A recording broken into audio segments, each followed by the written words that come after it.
To our amazing viewers at Midnight Affairs Tales, welcome and thank you. Your presence makes these stories worth sharing. We'd love to hear which part of the world are you joining us from. Let us know now. Let's dive into today's story, Chapter 1. The VA doctor told the press, "Trust is the backbone of healing." 2 days later, Logan Cole leaked a video that shattered every spine in the building. The doctor hadn't just betrayed his oath, he'd forged a suicide note and pocketed the pills meant for Logan's dying father. It was raining the morning they folded the flag. Not a downpour, just that cold, steady mist that felt more like breath than water. The kind of rain that didn't soak you fast, but clung to your skin, clung to your bones, clung to the truth you didn't want to admit. Logan Cole stood still, shoulders squared, dress blue soaked at the seams. 33 years old. Marine Corvette. No tears on his face, just a clenched jaw and a gaze that wouldn't look down. Not at the casket, not at the dirt. The honor guard finished its slow, choreographed hell. One soldier knelt in front of him, offering the triangle of tightly folded stars. "For your loss," the soldier whispered. Logan took it with both hands, nodded once, and said nothing. Loss? That wasn't the word. Not anymore. Not after what he'd seen in the trailer. Not after the note. The casket lowered. No one moved. Behind him, the wind carried faint mutters. Neighbors. A few fellow vets. No family. His father had outlived most of them, except Logan. Suicide, they'd said. Too much pain. Couldn't take it anymore. But Logan couldn't forget how the body was positioned. Flat on the bed, not curled. Arms folded, like a nurse had posed him. And the note? Typed. Centered. One folded crease. It even had punctuation. His dad hated writing. Never once used a period in a text. Logan stood there in the rain, flag pressed to his chest, and felt something wrong coil beneath his ribs. It wasn't just grief. It was violation.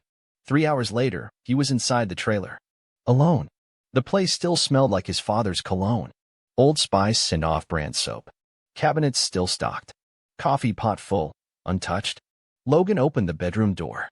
The bed had been remade. Perfectly. Too perfectly. He stepped forward, slowly. Noticed the pillow creased down the center. The blanket tucked. Like a nurse had done it. Not a dying man. His father, Staff Sergeant Jack Cole, had served 21 years. Desert Storm. Bosnia. 2 back surgeries. 1 knee replacement. In the last 5 years, he lived in that trailer, surviving mostly on pain meds, canned chili, and VA appointments. He'd been tired, but not suicidal. Logan crossed the room and opened the nightstand drawer. The bottle of Oxy was missing. So was the muscle relaxant. And the anti-inflammatory. Not a single pill in sight. But there, stacked neatly on top, was the suicide note. Typed. 2 paragraphs. 2 damn paragraphs that sounded more like a Hallmark card than a cry for help. To those I love, I am tired. The pain has become more than I can bear. I'm sorry for how I'm leaving. Please remember me in better days. Jack. Logan read it again. Then a 3rd time. His dad didn't talk like that. And his dad sure as hell didn't type. The next morning, Logan drove to the VA clinic in Richmond. The sun had barely risen. Pale light streaked through fog and glass as he parked and stepped out. He wasn't in uniform anymore, just a worn leather jacket, jeans, boots, and eyes that hadn't slept in 2 days. Inside, the receptionist smiled at him. Appointment? No, Logan said. I need to speak to Dr. Adrian Voss. About. Logan forced a breath through his nose. My father was his patient. Jack Cole. He passed. Oh. I'm sorry. He'll remember. The woman tapped the screen and gestured down the hallway. Exam room 3. He's in with someone now, but Logan was already walking. The hallway buzzed with that artificial VA stillness, soft white lights, neutral beige walls, the occasional beep of a distant vitals monitor. It smelled like hand sanitizer and silence. He stopped at room 3 and waited. 3 minutes. Then the door opened. And out stepped Dr. Voss. Mid-40s. Hair slicked back. Too clean. Too polished for a man who dealt in suffering. His white coat bore his name in crisp blue stitching, and his face held the practiced empathy of someone who'd said, "I'm sorry for your loss," so many times it meant nothing. When he saw Logan, he blinked. Just once. Then smiled. "Mr. Cole. So he did remember. I heard about your father," Voss said. "Terrible. I wish he'd reached out." Logan didn't shake his hand. "Did he talk to you before it happened?" Logan asked. Voss sighed, as if he carried the weight of too many dead veterans. "He came in for pain management. We discussed adjusting his dosage. But these cases, they're never easy. Logan stared at him. He typed a note. Voss blinked. Did he? Neatly folded. Printed. Signed. Voss nodded slowly. Well, closure can take many forms. At least he left something behind. Yeah, Logan said, voice flat. You ever see it? I believe the coroner showed me a copy. Routine. Logan studied him. One detail caught his eye, the lanyard badge around Voss's neck. It wasn't just VA issued. It had a press pass attached. Veterans Healing Initiative. Media Day 2024. And beside it, a laminated flyer. VA Trust Campaign. Honoring those who serve. Logan's stomach twisted. You're part of that? He asked, nodding toward the badge. Voss smiled again. Spokesman, actually. We're working to rebuild confidence in the system. Veterans need to feel safe. Logan bit down on his molars hard enough to taste copper. His father was dead. No autopsy. No investigation. And this man, this grinning parasite, was selling trust on camera. That night, Logan opened a file folder. Inside were photos of his dad. Some recent. Some older. One from their last fishing trip, 5 months before he died. Jack had held the rod in one hand, beer in the other, smiling through a grimace. The knees are shot, he'd said. But I ain't done yet. Logan flipped to the coroner's report. No foul play. Toxicology, lethal dose of oxycodone. But there was something else, buried in a footnote. Medication refilled 2 days before date of death. Prescription filled by attending physician, Dr. Adrian Voss. Logan froze. His dad had told him, 3 days before he died, that he was cutting back on pills. Said he hated the fog. Was trying to get clean enough to think straight. Why refill? Why the full dosage? And why the hell had Voss approved it, on record? Logan pulled out the note again. Typed. 2 clean paragraphs. He held it up against an old Christmas card his dad had written. The handwriting wasn't the same. The signature? It didn't even match. Logan leaned back in the kitchen chair, chest rising and falling in slow, controlled rage. The VA said suicide. Voss said trust. But the math didn't add up. That note wasn't written by a man ready to die. It was written by someone trying to erase a loose end. He opened a browser and typed, hidden camera pin for doctor's offices. Then hit purchase. The delivery box came 2 days later. Logan didn't open it at the front door. He brought it inside, peeled the tape slow, and lifted out the sleek black pen nestled in foam. No logos. No branding. Just matte plastic with a slightly wider barrel. Inside was a camera lens no bigger than a freckle and a tiny switch hidden beneath the clip. He clicked it once. The faintest vibration pulsed in his fingertips. Recording. He held it up to the overhead kitchen light. This wasn't justice. Not yet. But it was leverage.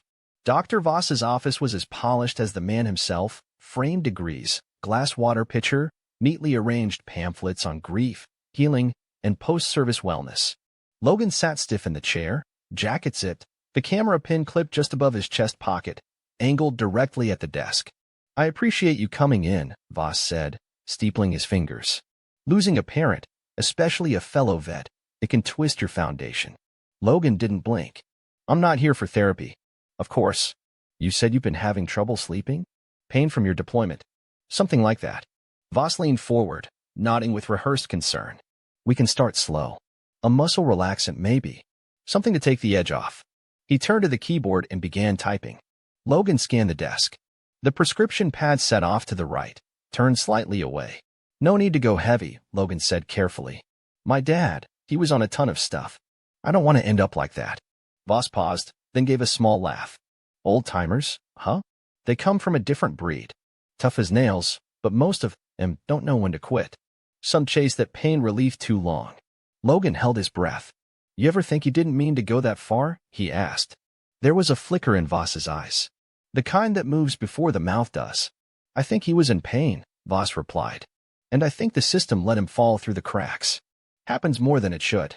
Logan leaned forward, slow and deliberate. Did he ever talk about dying? Ever say he wanted out? Voss didn't answer right away. Instead, he reached for the prescription pad, tore off a sheet, and began scribbling something. Let's start with this, he said, sliding it across. It's light. Should help you rest. And if the nightmares come back, we'll reassess. Logan took the paper, nodded, and stood. As he turned to leave, Voss spoke again. Your father once told me he hated being a burden. That stuck with me. Logan stopped in the doorway, back still to him. Funny, he said quietly. He told me he was feeling better. Then he walked out. That night, Logan sat in the dark living room with the footage loaded on his laptop. The audio was clean. Voss's face clear. He replayed the line. Old-timers, huh? Most of 'em don't know when to quit. And then the quieter one, the system let him fall through the cracks. Logan paused the video. Not enough. Not yet. The next morning, he visited the pharmacy listed on the refill receipt. A tired woman behind bulletproof glass looked up from her register. Date of birth, she asked. August 14th, 1957. She tapped keys. Jack Cole. Let's see. Last fill was, she squinted. That can't be right. Logan tilted his head. Says here the last oxy refill was picked up in person the same morning he passed. Early, too. Before 8 a.m. Logan's chest tightened. He was found dead around noon. The woman frowned. Then someone else must have used his ID. Do you have a camera on that counter?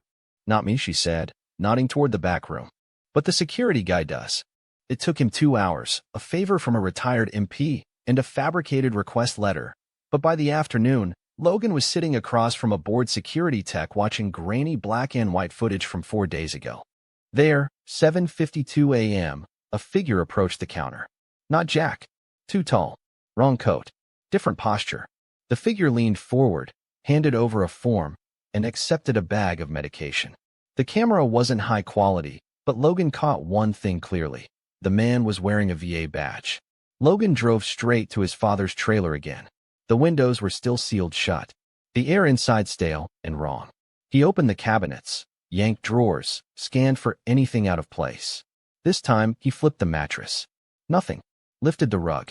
Pulled up the wooden board beneath the old recliner. And there it was. A manila folder. Taped flat against the underside. Inside, printed emails. VA appointment summaries. A half-filled complaint form addressed to VA Office of Ethics. The last page had notes scribbled in rough, angry pen. He's taking more than he gives.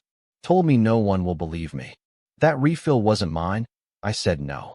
If anything happens to me, tell Logan. Logan sat back on the floor, knees bent, folder across his lap. This wasn't suicide. This was a warning. The next day, he returned to the clinic. Not to Voss. To the waiting room. He sat down across from a woman in her 60s with a tight bun and a frayed marine cap. Her eyes were bloodshot. Pain management? He asked gently. She nodded. Knees. And back. They just upped my dose. Voss. She looked up, startled. Yeah. He lowered his voice. Has he ever offered to take anything back from you? Told you not to report side effects? Her eyes narrowed. What is this? Just answer. She looked around, then leaned closer. He said my liver numbers were too high. Took back a bottle. Said he'd dispose of it properly. I never saw a form. Logan's jaw tightened. You're not the only one, he said. That night, Logan uploaded everything he had to a hidden drive. The pin footage. The pharmacy clip. The folder. Still not enough for the law, but enough to break the silence. He logged into a veterans-only message board, one his father used to frequent. Username, GhostKilo57. Logan posted anonymously, if your VA doctor ever adjusted your dosage without record, check your refill history. Some of us didn't overdose. We were overdosed. He hit post. Refreshed. Within 10 minutes, there were replies. I always thought that last bottle wasn't mine. He said I forgot my refill, but I never asked for it. Are you talking about Dr. Voss? Logan stared at the screen as more replies stacked. And then one private message popped up. My brother died last year. Same clinic. Same doc. I have his journals. Let's talk. The next morning, Logan stood in front of the VA building. Wind sharp against his coat. He watched people file in and out, injured, quiet, trusting. He held the pin camera in his hand. And then he saw him. Dr. Voss, stepping out of a black sedan. Coffee in one hand. Phone in the other. Smiling like a politician. Logan didn't follow him inside. He walked the other way. Time to get closer. Time to go deeper. He'd book another appointment. He'd get him talking. But this time, he'd leave with more than a quote. He'd leave with evidence Voss couldn't explain away. The clinic smelled like bleach and burned coffee. Logan signed in at the kiosk, the pin camera clipped in the same spot, a fresh micro SD loaded inside. This time, he wasn't looking for subtle. He wanted cracks, visible, audible, undeniable. Mr. Cole, a nurse called. He stood. Voss was already waiting in exam room 4. The door clicked shut behind Logan, the hum of overhead fluorescence settling like static in the walls. "Logan," Voss greeted with a small nod, motioning him to sit. "Glad you came back. How's the muscle relaxant treating you?" Logan took the chair slowly. "Didn't touch it." Voss typed something onto his laptop. "That's all right. Everyone reacts differently." He glanced up. "You sleep?" "No, nightmares." Logan said nothing. Voss leaned back, studying him like a puzzle he already had the solution to. "You've seen things, haven't you?" he said. "The kind of weight no one trains you to carry." Logan's jaw shifted. "I don't need a psych eval. I need something real." Voss smiled. "I can give you something real, but it only works if you trust me." He reached into the drawer and pulled out a pill bottle. "White label. No name on the side yet. I normally reserve this for chronic cases," he said, rolling it lightly in his palm. "But you're military. I know what that means. Discipline. Toughness. You're not the type to misuse." Logan kept his eyes locked on the bottle. "What is it?" "Oxy," Voss replied smoothly. "Low dose. 1 every 12 hours. It's clean, controlled, and for people who deserve peace." He slid the bottle across the desk. "Just like your father." Logan didn't move. "Do he ever tell you that?" Voss continued. "That he didn't want to keep waking up like that, stiff, foggy, aching all the time?" He said he was cutting back. Voss nodded slowly, as if he were explaining loss to a child. "He said that a lot. But he always came back. He needed it, even if he hated needing it." Logan picked up the bottle. The cap clicked faintly in his fingers. "You ever think maybe you didn't ask for that last refill?" Voss looked at him, smile thinning. Jack was stubborn, but he knew his limits. He signed every form himself. Logan tilted the bottle. The pills slid inside like beads. "You sure?" Voss chuckled softly, but there was something colder in his eyes now. "Let me ask you something, Logan. Do you want to keep hurting? Or do you want a chance at control?" Logan set the bottle down. "I'll think about it." Voss stood, brushing imaginary lint off his white coat. "Don't wait too long." Out in the parking lot, the wind slapped harder than before. Logan moved fast. Into the truck. Door shut. Engine off. He pulled out the pen and plugged it into the dash recorder. The screen flickered. Voss's voice filled the cab. "Just like your father." He signed every form himself. Logan hit pause. He reached into the glove box and pulled out the manila folder, the one from the trailer. He flipped to the complaint form. Checked the signature. Compared it to the suicide note. Not the same. Then he looked closer. On the second page, just below the draft complaint, was a printout of a refill schedule. The last entry, refill approved by Voss, Adrian L., filled by internal courier, unlisted, patient signature, not applicable, verbal authorization logged. Logan's thumb stopped at that line. Not applicable. No signature. Just a checkbox. And a ghost voice no one could prove. He stared at the bottle in the passenger seat. His own name printed clean across the label. His hands clenched the wheel, but the engine stayed cold. Later that evening, the message board lit up again. Logan scrolled, eyes scanning fast. One post stood out. "I'm Marla Reyes. My brother was seeing Dr. Voss.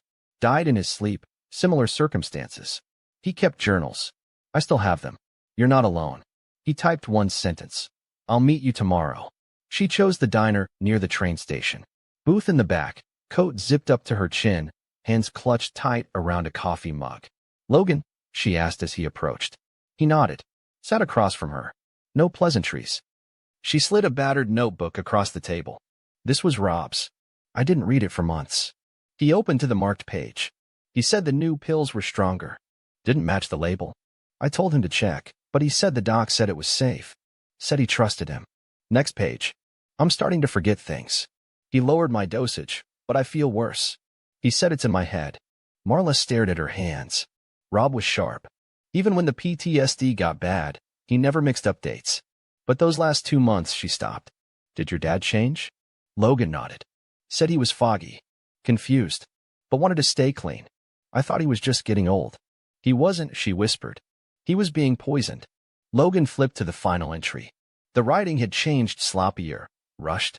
He took back the bottle. Said I'd overused. But I only took 2. I swear. If I forget again, it's not me. Marla reached into her bag. Pulled out a photo. Rob. Mid-40s. Camo jacket. Big grin. A service dog sitting at his feet. He died 3 days after that. Logan nodded once, lips pressed tight. He took the notebook. You're gonna want to keep that, she said. No, he replied, standing. I'm gonna make sure someone else has to. That night, Logan sat in the trailer again, scanning Rob's notes beside his father's complaint form. 2 men. Same story. Same doctor. Same ending. He opened his laptop, loaded the footage from that morning. Voss's voice played again. He signed every form himself. And beside it, the refill log, not applicable. No signature. No initials. Logan reached into the drawer and pulled out the suicide note. Held it up to the light. Pressed it beside a VA intake form his dad had filled out last fall. Not even close. The next morning, Logan walked into the VA building without an appointment. He headed straight to the records window. Hi, I need access to my father's original intake paperwork, he said. The clerk blinked. You're not listed as next of kin on the account. He's dead, Logan said calmly. And I'm filing a malpractice suit. Either give me the forms, or I'll file a subpoena. The woman hesitated, then stood and walked into the back. Logan's fingers tapped slow and steady against the counter. A man coughed somewhere behind him. Phones rang. Doors clicked. Then the clerk returned and slid a thin folder through the slot. He opened it. Page 1, emergency contact. Page 2, pain management disclosures. Page 3, his stomach dropped. The suicide note. Filed. Printed. Stamped. In the official record. Above it, a small line. Received and submitted by Dr. Adrian Voss. He didn't even pretend it came from the coroner. He filed it himself. Logan turned the page. At the bottom, stapled crooked, was a staff routing memo. 3 initials scrawled beside confirmed by witness, AV. And then a second, looped mess of cursive. VC. Logan stared at it. Not Voss. Someone else. He stepped out into the wind and dialed the clinic. VA clinic. This is Valerie, the voice chirped. He froze. Last name? Caldwell. He ended the call, walked to his truck, sat there, silent. Then he turned the key and drove. Not home. Not yet. He was heading back inside. But this time, not for Voss. This time, for Valerie. The second set of initials on a forged note. And the first person who might break. The clinic door hissed shut behind Logan. Fluorescent lights hummed above, casting pale stripes across the linoleum. Same beige walls. Same clipboard smiles. But now, everything felt sharper. He didn't slow down. Front desk on the right. Valerie Caldwell, brunette, mid-30s, wide glasses and a pink lanyard, typing one-handed while holding a phone to her ear. Her laugh was light, too light for this place. He stopped at the desk. She looked up mid-sentence, froze. I'll call you back, she said quickly, setting the phone down. Mr. Cole. Hi. He didn't smile. I need 5 minutes. She swallowed, glanced toward the hallway. I'm not sure I'm allowed to. You signed a witness form on a suicide note, Logan said, calm and low. For my father. Dr. Voss filed it. You countersigned. Her mouth opened, but nothing came out. Logan leaned in slightly, voice barely above a breath. You knew him. You saw him. He wasn't suicidal. And you damn well know he didn't sign anything that day. Valerie blinked fast, her hand hovering over the mouse. I don't think I can talk about internal documentation. Logan reached into his jacket and pulled out the printout. The routing memo. 2 signatures. AV. And VC. He tapped the second one with his finger. You saw the note before it was submitted. It was just protocol, she said quietly. He told me to sign off so it would clear the file queue. Said the coroner would confirm it later. Logan didn't blink. Did the coroner? I don't know. You ever see my father type anything? She hesitated. No, you ever hear him say you wanted to die? Her eyes dropped. No, the hallway behind her buzzed. A door opened. Voices echoed. Valerie glanced over her shoulder, then leaned forward slightly. Please, don't ask me this here. Then where? A pause. I'm off in 20. Logan nodded once. I'll be in my truck. 23 minutes later, the passenger door opened. Valerie slid in, eyes darting across the parking lot as she shut the door and fastened the seatbelt like she was about to be chased. I could lose my job, she whispered. I already lost my father, Logan replied. She folded her hands in her lap. I didn't think much of it at the time. Voss had me witness a lot of notes, prescriptions, verbal approvals. It was always casual. He said they were routine, that he'd already cleared things with patients. You believed him. I trusted the system. And he talks like someone who's in the system, like he's part of the policy. Logan turned toward her. What did he say when you signed off on that note? She went still. Then whispered, he said. The old man made peace with it. This is just cleanup. Logan looked away, jaw flexing. Valerie wiped under her glasses with a sleeve. I asked him if there was family. He said, yeah, but they won't fight it. A beat of silence stretched between them. I didn't know what to do, she added. You still don't? She nodded. You ever see him? Take pills? Move meds out. Valerie paused. Not pills, she said carefully. But I've seen him hand off white bags to internal couriers. Sometimes after hours. Sometimes during appointments that weren't scheduled. You write any of that down? No. But she reached into her purse, pulled out a folded napkin. On it, 5 dates and times. Scrawled fast, messy, no names, just timestamps. I remembered these. Because every time he did it, he wore gloves. Inside, Logan took the napkin, studied the entries. 3 lined up with refill dates in his father's file. The other 2 matched Rob Reyes's journal entries. Valerie looked like she wanted to disappear into the seat. I know I was part of it, she said. But I didn't understand how deep until after people started dying. She nodded once, sharp and quiet. I can't protect you, Logan said. Not yet. But I can expose him. How? Footage. Paper trail. 1 more appointment. Her breath caught. You're going back in? Tomorrow morning. Her hands fidgeted with the seatbelt. You can't go alone. If he catches on, I'm not asking for backup. But what if he panics? What if he tries to cover it all again? Logan's jaw tightened. Then I'll be ready. Valerie looked down, then reached into her coat. A spare key. VA office copy. His office, she said. He leaves at lunch. Usually locks up. But on Thursdays, he forgets. I clean sometimes. Logan took the key without a word. She opened the door and stepped out without saying goodbye. That night, the clinic lot was empty. Logan parked behind the dumpster, hood down, gloves on. Dark coat zipped. No cameras in this corner. The key turned smoothly in the rear door. No alarm. No motion sensors. He moved fast. Down the hall. Past the exam rooms. Past reception. To Voss's office corner room. Frosted glass. Framed metals that looked too clean to be real. The door creaked slightly as it opened. Desk. File cabinets. Fridge. Bookshelves. Printer. He opened the drawers one by one. Nothing obvious. Just legal pads, pens, spare badges. But behind the 3rd drawer, wedged against the back panel, was a plain envelope. Logan slid it free. Inside were 3 suicide notes.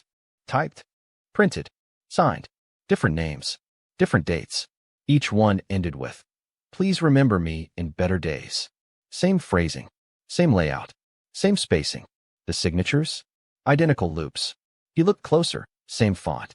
Same signature pasted in. Printed. Not written. And tucked behind those, prescription forms. Unfiled. Unlogged. Some had blank patient lines. But all were pre-signed. By Voss. His hand hovered over them. Then he heard it. The soft click of a key in a lock. Logan's heart stopped. The hallway lights spilled under the door. Footsteps. One set. Slow. Measured. He slipped the envelope back in the drawer, shut it quietly, moved toward the side door connecting to the records room. The footsteps stopped. Just outside. Then, the doorknob turned once. Locked. A jingle of keys. Another turn. Unlocked. The door creaked open behind him. Logan was halfway through the records room before the voice followed. Valerie. He didn't stop. Didn't answer. A beat of silence. Then the door shut. Locked again. Logan stood in the dark, pressed against the shelving. The records smelled like dust and secrets. His pulse roared in his ears. He waited. No footsteps followed. Not yet. He slipped out the emergency side door 5 minutes later, stepped into the night air, and didn't look back. The next morning, the footage was ready. The camera had caught everything.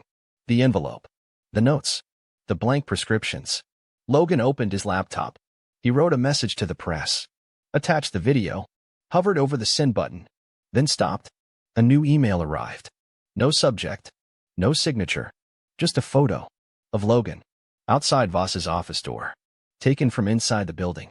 Below it, 2 words. We see you. The cursor blinked beneath the unsent email. Logan stared at the photo again. The grain. The angle. The timestamp tucked into the bottom right corner.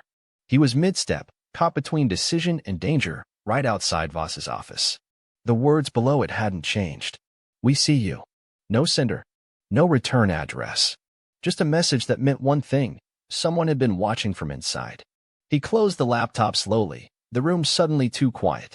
The hum of the fridge in the trailer, the ticking clock on the wall, his own breath, everything pressed in around him like a warning. Logan locked the laptop in the desk drawer. Then he killed the lights. The next morning, banners lined the front entrance of the VA clinic. Trust our heroes. Trust your care. Blue and white.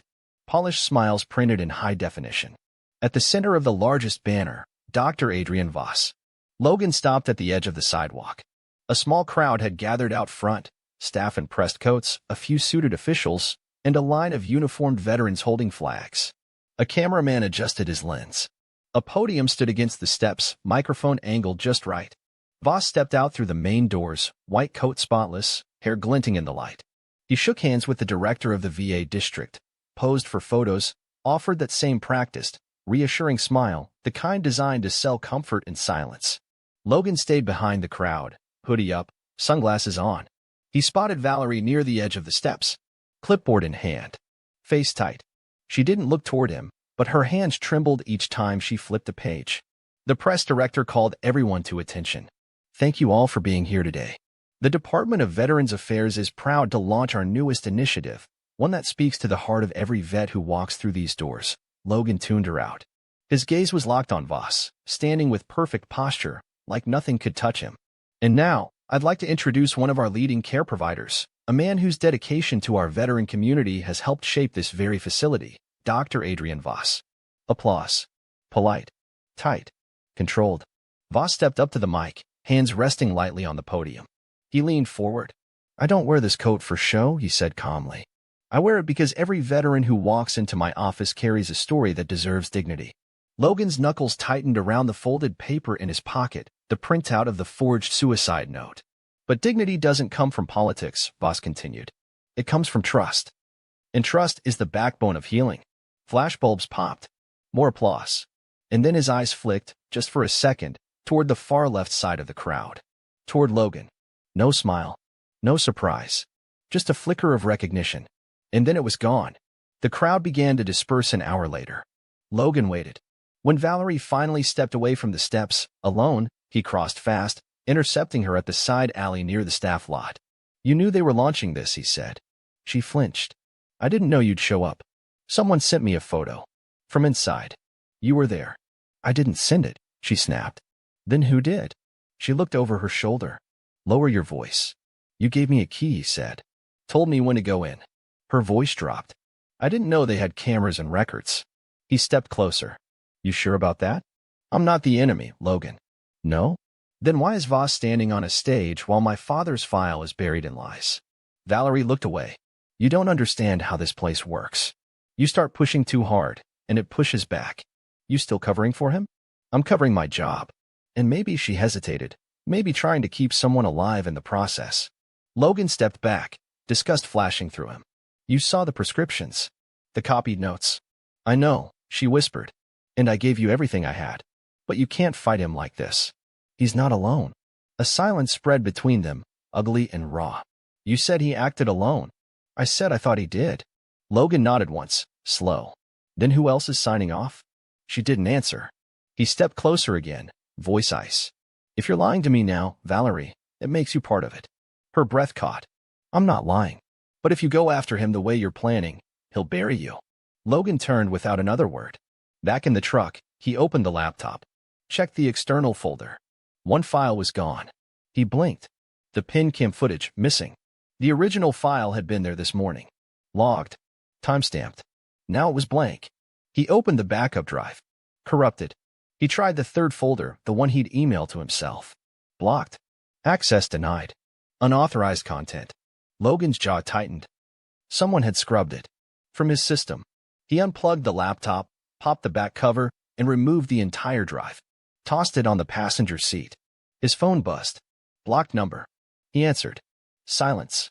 Then, you're making this harder than it has to be. Click.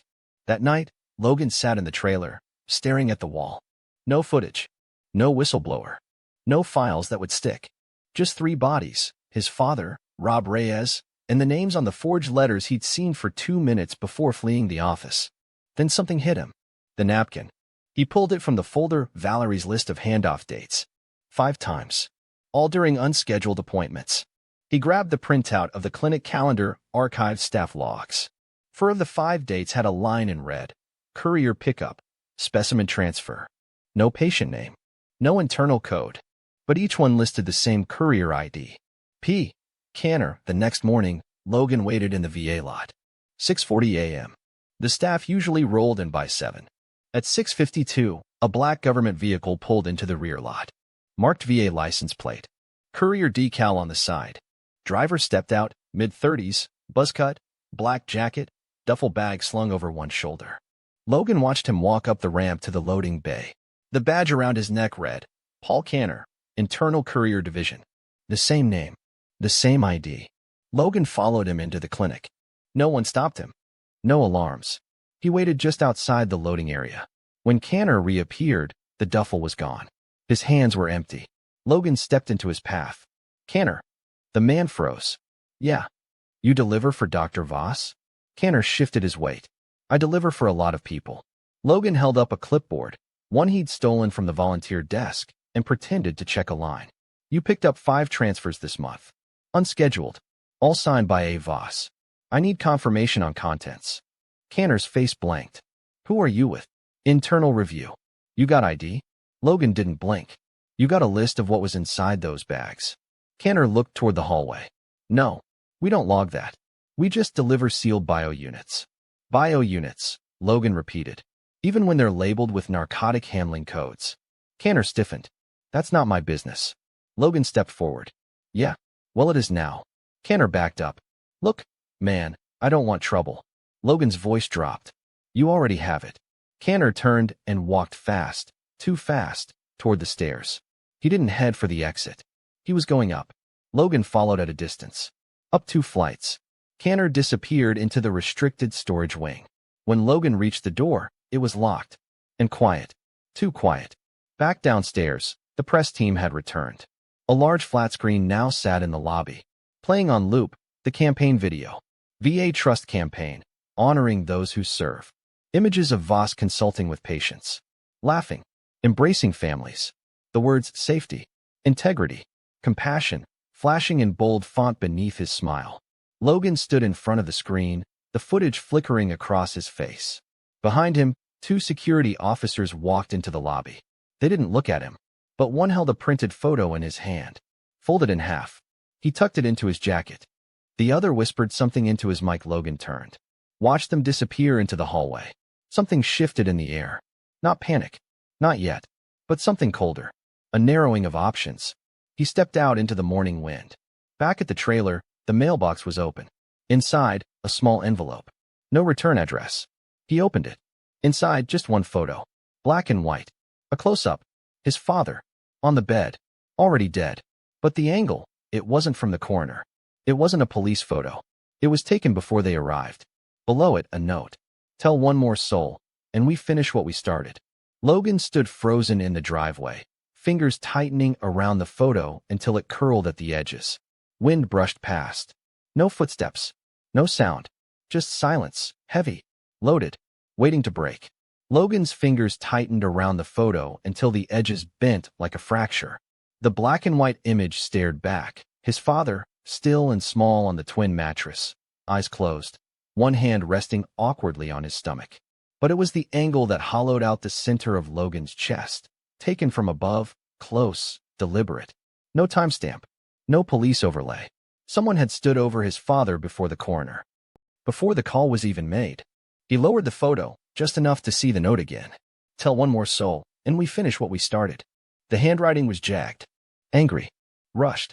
Like someone didn't just want silence, they wanted fear. The wind kicked up around the trailer, dust scraping against the metal siding. The trees barely moved. Everything else did. Logan stood in that quiet for 5 more seconds. Then he dropped the envelope to the dirt and walked inside. He paced the living room with sharp turns. Not frantic, precise.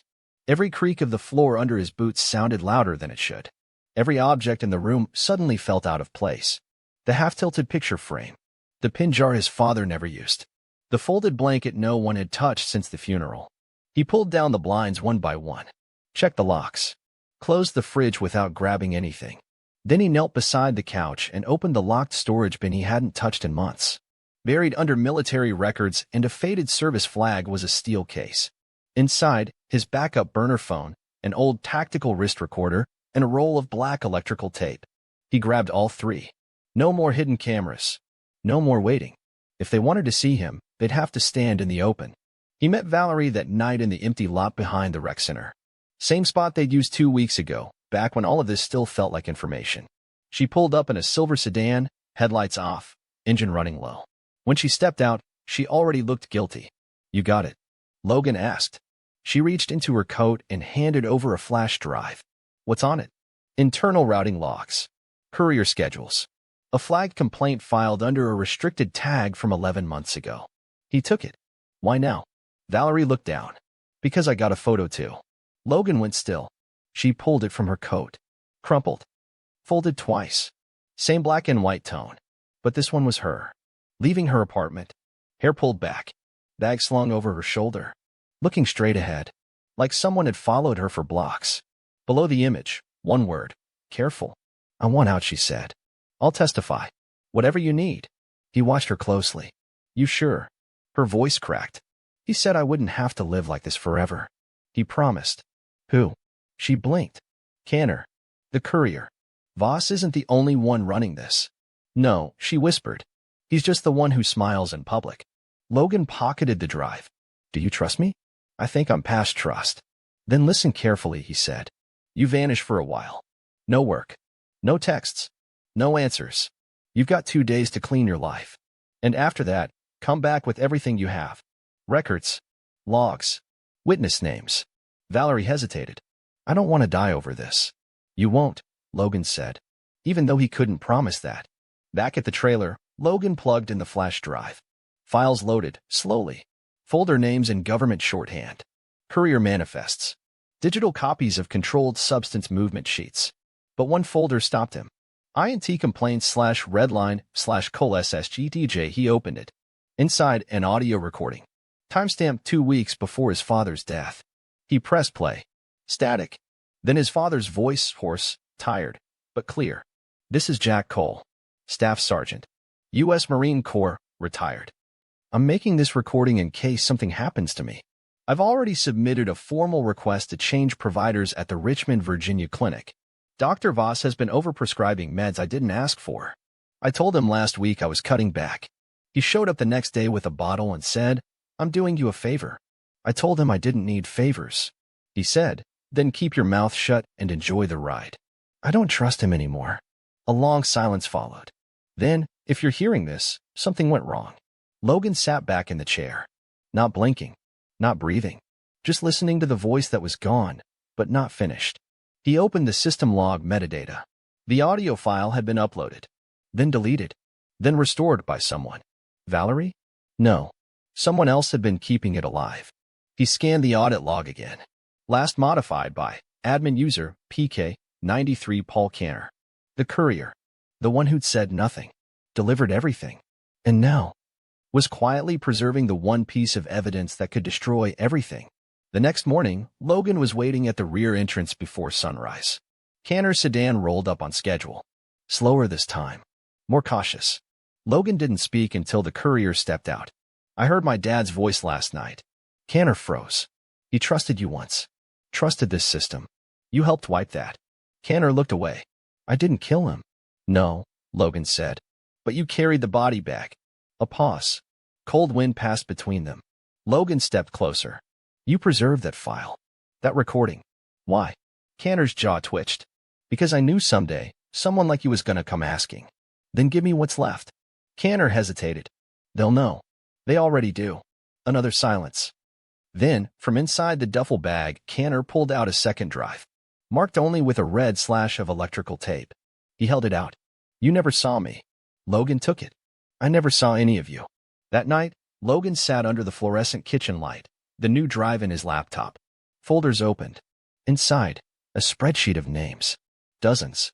Veterans. Dead. Dates. Refill histories. Signatures flagged as inconsistent. And a final column labeled, disposition, silence/settled/pending. His father was marked silenced. Rob Reyes, settled. and 5 other names, some from the message board, some unfamiliar, marked pending. He scrolled to the bottom. One final entry. Name: Logan Cole. Status: pending disposition.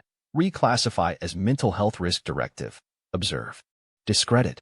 Close. He stared at the screen, then slowly stood, crossed the room, picked up the framed photo of his father in uniform, a sharp haircut, folded arms, looking 5 years younger than Logan ever remembered. He held it for a long time, then set it down, opened a fresh file on the laptop, labeled it Phase 1. Untrusted. He began typing. Slow, deliberate. If I disappear, this was never suicide. It was exposure. His voice didn't tremble. His hands didn't shake. This wasn't grief anymore. It was the beginning of something else. Logan closed the file and unplugged the drive without looking at the screen again. He stood in the kitchen for a long moment, staring at the cabinets. Then he moved slowly, precisely. He opened the drawer beside the sink, pulled out a roll of duct tape. Then another drawer, batteries, a small toolkit, an old GoPro he hadn't touched in 2 years. He turned it in his hand, ran his thumb over the scratched plastic. Still worked. He clipped it to the bottom lip of a cupboard, turned it toward the door. Hit record. Not for what might happen, for when it would. He didn't write a note, didn't mark the date. He just stepped back, checked the angle, and left the light on. At 9:04 a.m., Logan walked into the VA clinic like it was any other morning. He didn't wear sunglasses, didn't flinch when the security guard glanced his way, just signed his name at the kiosk, took his appointment slip, and made his way toward exam room 6. Dr. Voss was already inside. The hallway lights buzzed faintly overhead. The floor had been recently waxed. Everything looked clean, presentable, safe. But Logan's steps had changed. No hesitation. No looking over his shoulder. He wasn't here to check boxes anymore. He was here to place one. Voss stood at the counter, sorting through manila folders. Mr. Cole, he said smoothly, not turning. Back so soon. Logan closed the door behind him. It's time I gave the medication a shot, he said flatly. Voss smiled, faint but smug. I thought you might come around. He motioned to the exam table. Logan didn't sit. He stayed standing, eyes locked on the coat pocket where Voss kept his prescription pad.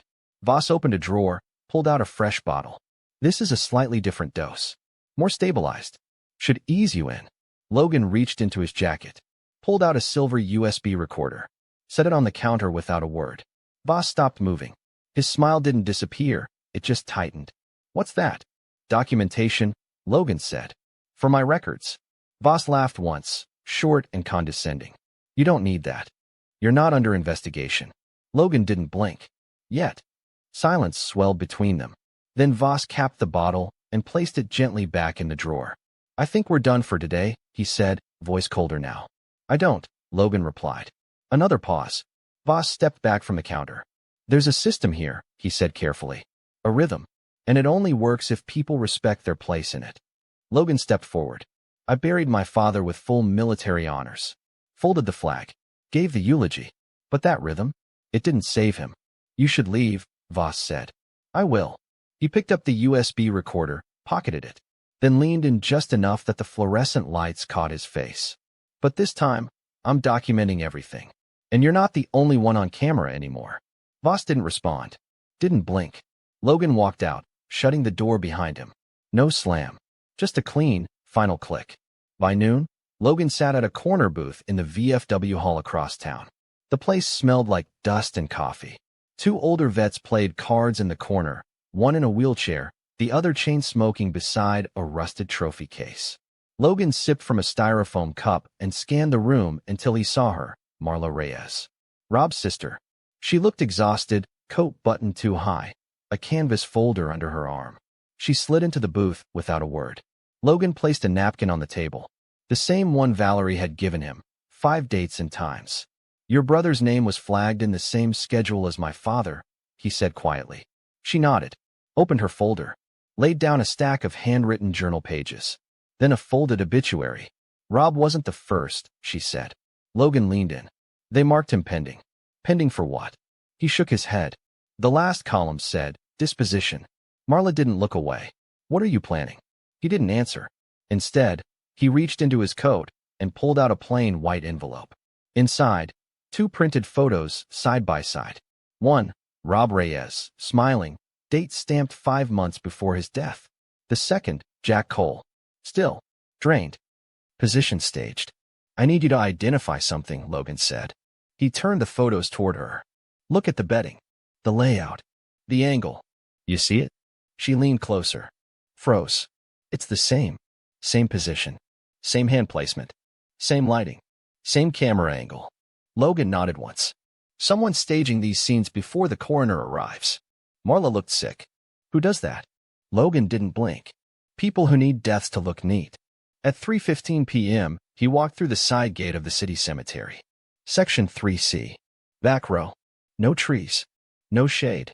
His father's headstone was flat, unpolished, the temporary metal plaque still bolted to the ground. He knelt beside it, pulled a folded paper from his back pocket, pressed it against the plaque with a single strip of black tape, walked away, didn't look back. That evening, the clinic's front lobby was quiet. Fluorescent lights hummed overhead. Janitorial crews shuffled past with buckets and carts. On the front window, facing the street, someone had taped a flyer. White background. Black block text. If trust is the backbone, why are our veterans dying with their mouths shut? Underneath, untrusted video premiere 72 hours midnight untrusted.net. No names. No images. Just the promise of what was coming. At 2:12 a.m., a burner phone rang twice and went silent. Then again. Logan answered on the third. This is Canner, the voice said. I'm listening. You were right about the photo angles. There's a third party in the system. A contract operator. Name's been redacted, but they're still active. Where? Canner paused. Not listed. But there's a trigger flag on your name now. You're not pending anymore. Logan waited. Canner's voice dropped. You've been upgraded to active liability. The line went dead. Logan sat back in the dark. Hands still. Lights off. The recording light on his GoPro blinked once from under the cabinet. He didn't move. Didn't speak. But his eyes never left the door. And when the wind shifted outside, brushing the side of the trailer, he didn't flinch. The trailer door creaked in the wind, brushing gently against its latch. Logan didn't reach for it. Didn't check the lock again. He just sat still in the dark, the red light of the GoPro blinking once every few seconds. Blink. Blink. Recording. Outside, the wind shifted east, dragging leaves across the gravel. Somewhere farther down the road, a dog barked once, then went quiet. Logan stood slowly. His boots whispered across the floor. He didn't bother flipping the switch. The dark was safer now. He opened the drawer beside the fridge, pulled out the same manila envelope he'd used to organize Jack's post-service documentation. Inside, 3 pieces of evidence copied and sorted. One step away from being distributed. He opened a second drawer, took out a prepaid SIM, slid it into an older flip phone, turned it on. The screen glowed dull blue. No contacts. No records. No noise. That was the point. He scrolled to the draft messages. Opened the one titled, TRIG, Auto Send. Inside, 15 recipients. Attached, Jack Cole's suicide note comparison scans, audio recording, courier logs, Voss's prescription pad signature template, Reyes journal scans, admin spreadsheet. One touch would release it. Not today, but soon. He powered it down and slipped the phone into the hidden panel under the couch. Not for safety, for insurance. At 8:47 a.m., Logan walked into the downtown post office. No VA badges. No hoodie. Just a tan button-up, jeans, and a locked silver case tucked under his arm. He approached the desk with even steps. The clerk, mid-40s, salt and pepper beard, glanced up. Registered courier drop, Logan said. Domestic or international? Domestic. Certified. He slid the case forward. Inside were 15 sealed brown envelopes, each with a name typed across the label. To Sergeant L. Tavers, Ret. VA Oversight Council. To Ms. R. Moira, Richmond Times-Whistle Division. To Mr. F. DeYers, Congressional Veterans Subcommittee, and 12 more. All mid-level. All just outside Voss's chain of protection. The kind of names too small to threaten, but too curious to ignore. Each envelope contained a copy of Jack Cole's flagged death certificate, the forged note, and a short one-page briefing. Possible pattern of overdoses masked as suicides. Suspected forgery and prescription fraud. Request preliminary inquiry before broader exposure. The kind of document that doesn't explode, but spreads. The clerk scanned the barcodes without asking questions. Should be delivered in 2 business days. Logan nodded. That's fine. By noon, Logan was back on VA grounds. Not inside, not near the clinic entrance, but across the street, coffee cup in hand, leaning against the brick wall of a dry cleaner's. Watching. Security shifted around the lot. One new guard. Different badge rotation. They were tightening. At 12:26 p.m., he saw Valerie exit the staff wing. Eyes locked forward, expression unreadable. She crossed the lot without breaking pace and slid into her car. No rush. No panic. But when she reached the corner and turned, she blinked her headlights twice. Logan finished his coffee and crossed his truck. They met again in the parking lot of a shuttered fire station 2 miles out. Rust on the bay doors. Weeds in the cracks. Privacy in the silence. Valerie stepped out of her car, hands gripping her purse strap. Her face was tighter than before. More pale. You sent the packages? Logan nodded. Any pushback? Not yet. She reached into her coat, pulled out a flash drive. This was buried in HR's non-active medical staff file system. Internal audit. And used for months. He took it. For flagged deaths marked self-inflicted with no attached digital complaint files. But physical copies existed. All signed by Voss. Names. She nodded. All vets. One female. All marked with standard VA exit codes. But no audio records. And no autopsies. Logan studied her face. She didn't look scared anymore. She looked disgusted. This is a machine, she said. I used to think it was just broken. But now I know it's working exactly how they built it. He didn't reply. Just opened his truck, unlocked the glove compartment, and placed the flash drive beside the rest. The folder inside was almost full now.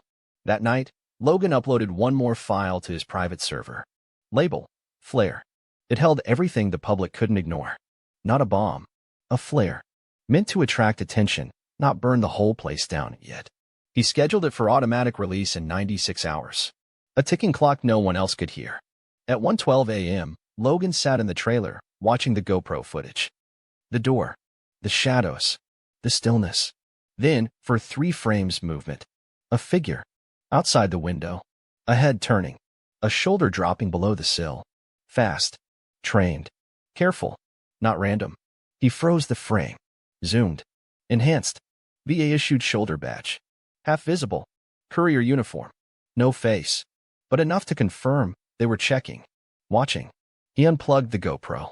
Slipped it into a second drive case. Repacked it. Locked it down. And then walked to the front door. He didn't open it. He just stood there. Silent. Back straight. Eyes locked on the handle. The signal light on the alarm blinked twice. Armed. He turned and walked away.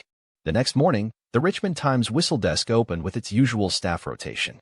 At 9:07 a.m., a junior researcher named Davis opened one of the brown envelopes and froze. By 9:42, a private Slack message reached a mid-level editor. Is this a real case? The suicide note comparison is not right. And the audio? This is huge. At 9:58, Logan's unlisted site, midnightuntrusted.net, received its first ping. By noon, there were 9. By 3 p.m., Voss still smiled in the clinic hallway. Still offered casual nods. Still handed out wellness brochures with Trust Your Care printed across the top. He didn't know, not yet, that the report they buried was about to be dug back up. At 5:02 p.m., Logan stood in the exact same hallway. Not in uniform. Not with a badge. Not saying a word. He didn't need to. He just passed by room 3. Stopped. Voss stood inside, back turned, reviewing a chart. He turned. Saw Logan. Logan stared at him. Expression calm. Hands at his sides. No words exchanged. Just the air between them tightening. Voss smiled faintly. Can I help you? Logan didn't blink. He lifted his phone. Snapped a single photo. No flash. No movement. Just a click. Then he turned. Walked out of the building without looking back. The photo would be the cover.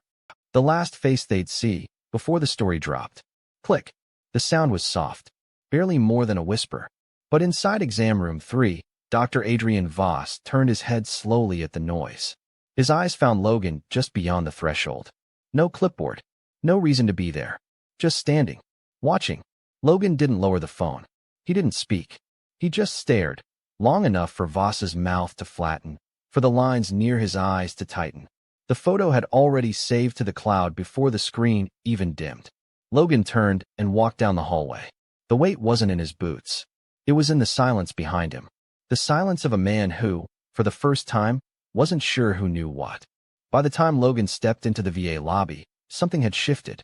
Not in him. In the air. The TV over the front desk usually played looped testimonials, smiling veterans, grateful families, slogans. But now, muted black screen. Glitched. Dead signal. The receptionist clicked buttons on the remote, frowning. Logan kept walking. A soft buzz vibrated in his coat pocket. He pulled the phone halfway out. No caller ID. No ringtone. Just a message. It's moving. Page 6. Middle column. They printed it. 30 minutes later, Logan sat in the diner 2 blocks down. He flipped through the day's edition of the Richmond Times, fingers steady despite the tremor in his spine. Page 6. Middle column. There it was. VA patient files show repeat patterns and prescribed overdoses by R. Moira. Staff investigative reporter and new whistleblower report alleges that multiple veteran deaths tied to the Richmond, Virginia clinic were misclassified as suicides, potentially covering up fatal overmedication. Included in the report are sample forged documents, handwritten notes from deceased veterans, and audio suggesting doctor coercion and administrative negligence. No names. No photos. But it was there. Logan folded the page and slid it across the counter to the waitress without a word. He left cash on the table and walked back toward the clinic. He didn't go through the front door. He waited, right outside the staff entrance. The sidewalk buzzed with late-day light and hospital tension. The smell of hand sanitizer and tired footsteps. At 3:47 p.m., Valerie stepped out. Clipboard against her chest. Head down. She didn't see him until he said, "It's in print." She froze. "You're sure?" He nodded once. She exhaled like a lung had collapsed inside her. "Then he'll know soon." Logan didn't respond. Because just then, the door behind her opened again, and Voss stepped out, mid-conversation with a young intern. Hand gestures. Polished words. Until he looked up and saw Logan standing 10 feet away. Everything stopped. The intern continued speaking, unaware. Voss didn't answer. His eyes locked on Logan, then flicked toward Valerie. Not a question. Just a note of realization. Of math being done mid-sentence. He said something to the intern and brushed past, walking fast down the pathway toward the parking structure. Logan followed. He didn't rush, didn't call out. Just let Voss feel the footsteps behind him. Let the moment breathe. Let it rot. Inside the concrete garage, Voss reached his car and spun around, keys half-raised. "You've made your point." Logan stopped 3 steps away. "No, not yet. You leaked classified documents. Public death records aren't classified. You impersonated legal oversight. You filed a suicide note with no coroner verification. I matched the signature to 4 other dead veterans." Voss stepped forward, jaw clenching. "You have no idea what you're inviting. There's more at stake than your petty grief." "You're right," Logan said quietly. "There's Rob Reyes. There's Joanna Byrne. There's my father." Voss's face darkened. "You think this ends with me?" Logan didn't blink. "No. I think it starts with you." Behind them, the stairwell door swung open. Valerie stepped into the light. Quiet. Watching. Voss turned, saw her, and something in his composure cracked. "What did he offer you?" He spat. "A clean conscience?" She didn't answer. Just held up a phone, already recording. "Say it again," she said. "You think this proves something?" Voss said, stepping forward. "You want a soundbite?" "Here." His voice dropped to a hiss. "I helped them die with dignity." That's more than most of them had left. Valerie's hand shook slightly, but she didn't lower the phone. Logan took a step forward. "You staged their deaths. They were addicts. They were veterans." The word landed like a crack across concrete. Voss's jaw opened, then closed. The silence stretched. Footsteps echoed in the garage, distant, slow. Someone else approaching. Valerie turned the phone off. Pocketed it. "Don't come near me again," she said. Then she walked away. No theatrics. Just the quiet end of something that had rotted too long. Voss didn't follow her. He just leaned against the side of his car, eyes burning toward Logan. "You think this makes you clean?" Logan's voice came cold. "I'm not here to be clean." He stepped forward, just close enough. "You think they trusted you. But they didn't." He held up his phone, opened a video, pressed play. Jack Cole's voice, tired, real, echoing out from the speaker. "If anything happens to me, tell Logan." Voss's face went white. The audio stopped. Logan leaned in. "Lo, you heard it. Then he turned and walked away. That night, Logan sat in his truck outside the local news station. Through the glass lobby window, a monitor displayed the early teaser for the next day's headline. Untrusted, inside the VA death file. Below it, a smaller line. Full feature, Sunday 7 p.m. He didn't take a photo, didn't text anyone. He just watched the screen flicker. And in the reflection of that screen, he saw a shape move behind him. A shadow across the pavement. Closer. He turned slowly, hands sliding under the seat. But the figure stopped just outside the light. Didn't move closer. Didn't speak. Just stood there. Watching. Logan stared back. Eyes narrowed. Then, without a word, the figure stepped backward and vanished into the dark. The figure vanished. No words. No threat. Just presence. Logan stood still beside his truck, the hum of the news station's glass-lit lobby at his back. Behind the tinted windows, anchors prepped for the evening teaser. On screen, a headline looped. Untrusted, inside the VA death file. Outside, Logan turned his head slowly toward the sidewalk. Nothing there. But the message was clear. They weren't trying to stop the story anymore. They were watching how it unfolded. He stepped back into the truck. The door shut with a low, metallic click. And for the first time in months, he didn't feel like the hunted. 8:02 a.m. Richmond, Virginia clinic. Logan stood at the entrance. No sunglasses. No hoodie. Just a black button-up, sleeves rolled, hands bare. He walked through the automatic doors and across the lobby. Staff looked up, but didn't greet him. The smiles that used to cover unease weren't there anymore. No one spoke. A tension hummed beneath the surface. Everyone knew something was coming. They just didn't know when it would hit. Logan did. He turned left. Down the hallway. Room 3.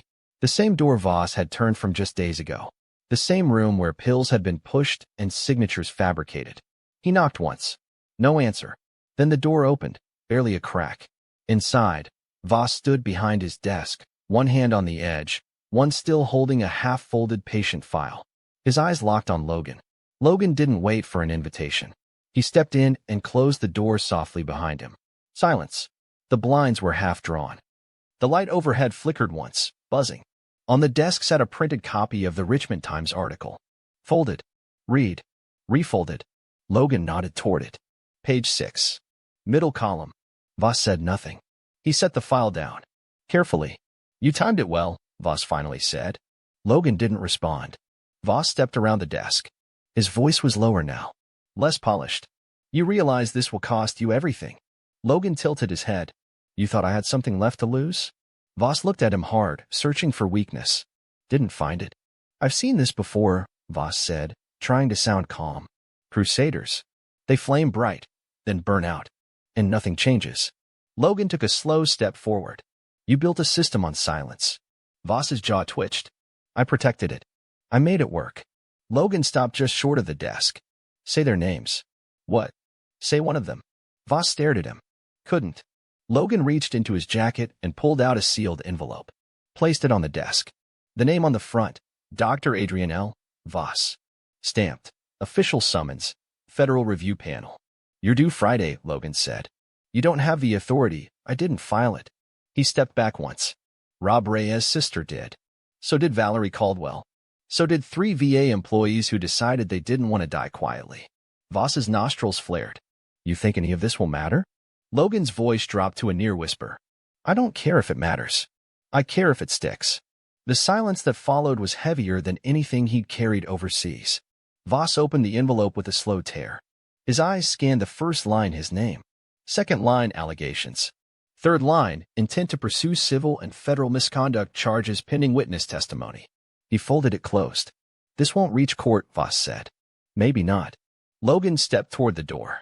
But the world already read page 6. He reached for the handle. You never deserved the coat. Voss's voice rose, cracked. I helped them. Logan turned back slowly. You helped them disappear. Then he opened the door and stepped into the hallway. The building felt colder now. Less sterile, more exposed. Every closed door whispered. Every glance lingered. No one stopped him. Until the lobby, where a small group had gathered, patients. Vets. One man in a chair with a navy ball cap. One woman holding a photo tied against her chest. They weren't chanting, weren't shouting. They were waiting. Waiting to see if the silence finally had a crack in it. Logan nodded once toward them. A soft murmur passed. Then he kept walking. Out the door. Into the sun. At 10:30 a.m., Valerie sat in the HR conference room with a printed deposition in her lap. Two attorneys from D.C. One from the VA Office of the Inspector General. The room was cold. On the table, a recorder blinked red. Her hands didn't shake when she said, "I witnessed Dr. Voss submit a suicide note that never passed through the coroner's chain of custody. I asked him if the patient had typed it. He told me, the signature's close enough. The paperwork's done." The room went still. One of the attorneys nodded. Valerie folded the paper once and pushed it forward. "I'll testify under oath." At 2 p.m., Logan sat in his truck across from the funeral home. The same one that had prepared Jack's body. He walked inside. Asked for the file. The director, same man from before, cautious, pale, retrieved it. Inside, Logan found what he needed. A timestamp. One that didn't match the VA's report. The body had arrived before the coroner's official time of death. He left the building without a word. Back at the trailer, the alarm light blinked steady. Safe. Untripped. Logan entered. Closed the door. Sat at the kitchen table. He opened the laptop, plugged in the final flash drive, and uploaded everything. One final file, for Jack. Inside, photos, logs, audio, witness statements. A scan of the folded flag that still sat on the living room shelf. He set it to publish automatically on Sunday night, same time the untrusted report would air. He didn't add a caption. Didn't need one. He clicked the mouse, closed the lid, and finally let the room go still. Not quiet. Still. That night, Voss arrived home to silence. No calls. No notifications. Just a manila envelope on his doorstep. Inside, a single photograph.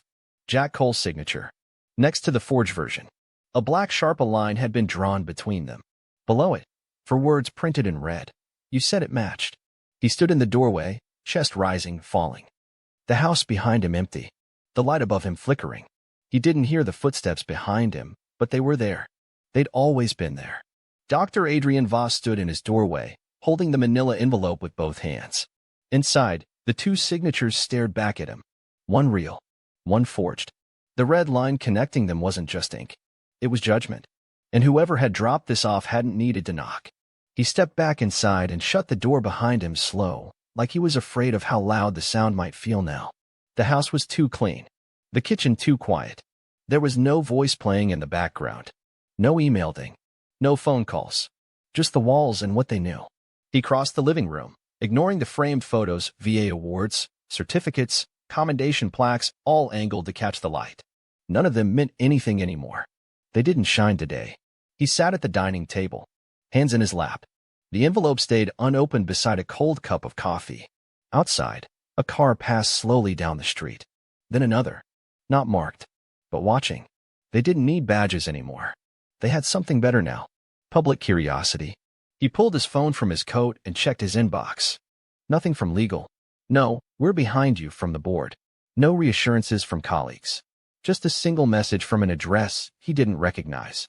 They're pulling your chair at the panel. You won't be speaking Friday. You won't be coming back. Voss leaned back in the chair. Didn't delete the message. Didn't reply. Just stared at the ceiling, as if there were something up there he hadn't confessed to yet. At 8 a.m., Logan parked 2 blocks from the clinic. He didn't get out. Didn't need to. From where he sat, he could see the front steps clearly. Could see the VA flag fluttering weakly against a damp wind. A few people walked in, slower than usual. One of the veterans paused before the front doors, just looked up at the building for a moment, like he wasn't sure whether to walk in or turn around. He walked in, but he wasn't smiling. The press didn't show up today. They didn't need to. The news was already running. Inside the building, a flyer had been taped to the front desk. Plain white. No heading. Just a quote. I helped them die with dignity. Dr. A. Voss, unrecorded clinic hallway, 3 days ago. Below it, one of the nurses took it down. Another printed 5 more. Someone had started drawing lines with red Sharpies on their appointment cards. Lines between names. Lines between prescriptions. Lines between facts that had been buried for months. By 10:15 a.m., the Office of Inspector General issued a statement. Pending the outcome of formal review, Dr. Adrian Voss has been placed on immediate administrative leave from all Department of Veterans Affairs operations. A broader internal investigation is underway. No press conference. No photo. Just the words and the weight behind them. At 11:07 a.m., Logan stepped into the records wing. No one stopped him. Valerie stood by the copier. She didn't look surprised to see him. She didn't smile either. She just held out a small box. Inside, a badge, a coat, a keycard, all Voss's. HR called at 9, she said. Said to have it waiting.